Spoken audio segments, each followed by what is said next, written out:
Sino nagturo sa'yo, Nur Hasan? Wala? Ikaw lang? Grabe, panis. Grabe, Assalamualaikum. So ito nga pala yung isa sa mga estudyante namin dito sa Halaka Al-Yusuf Farwahyay na si Nur Hasan Padati, na sa tuwing kapag tinatanong siya kung anong pangalan niya ay ganito ang kanyang reaksyon. Padati. Anong pangalan mo?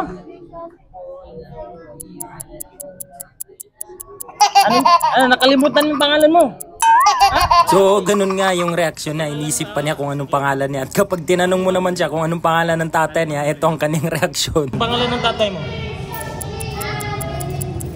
Hindi mo alam. Ha?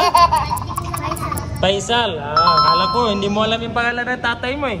So yun, hindi ko alam sa batang to kung bakit laging loading sa tuwing tinatanong kung anong pangalan niya at kung anong pangalan ng tatay niya. Pero by the way, dito na tayo sa pagbabasa niya. Nagulat din ako dahil nung una ay ganito ang pagbabasa na sa Suratul Kafirun. A'udhu billahi. A'udhu billahi. A'udhu billahi minasyaitanir rajim.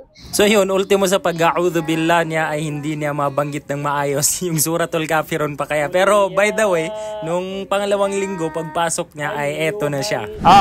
Padati. Anong pangalan mo?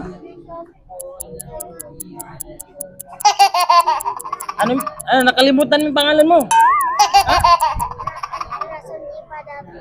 Nur Hasan. Okay, Nur Hasan Padati. Basahin mo Suratul Kafirun. A'udhu billah ka muna. A'udhu billahi minasyaitanir rajim. So dito ay nakuha na rin niya ang isti'adha o a'udhu billahi minasyaitanir rajim. Hindi katulad nung una na nauutal-utal pa siya. A'udhu Billahi. A'udhu billahi.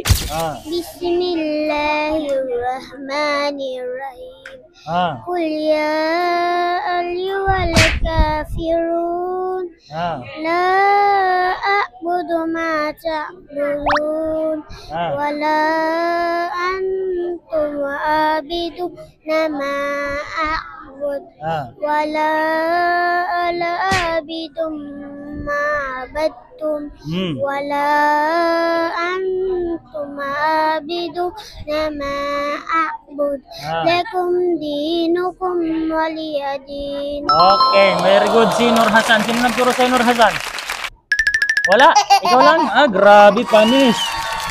Grabe So yun, at alhamdulillah nakasurvive pa rin si Nur Hasan Padati at tuloy-tuloy ang pagme-memorize niya ng Suratul Kafirun. So by the way, ay Suratun Nasr na sila, idha ja'a nasrullahi wal fath, sa next na Sabado inshallah. So kahit sabihin ng mga batang to na hindi sila tinuruan ng mga magulang o mga kuya ate nila, ay halata naman na may mga magulang talaga na sinusuportahan, tinutulungan ng kanilang mga anak sa pagkakabisado ng Quran, na which is obligado naman talaga sa ating mga magulang na turuan sila, alalayan sila pagdating nila sa ating mga bahay, dahil lagi nating tandaan na kami mga nagtuturo sa kanila sa paaralan, sa markad, sa madrasa o sa halaka katulad nito ay napakaikling oras lamang nakasama namin sila, at mas mahaba yung oras na kasama nila kayo bilang mga magulang nila, na kung saan marapat na turuan nyo sila, alalayan nyo sila, tanungin nyo sila kung ano ang pinapakabisado sa kanila para mabilis sila makapagkabisado. At the same time, banding nyo na rin yun bilang mag-ama, bilang mag-ina o bilang magkapatid. So yun lang, syukran, assalamualaikum.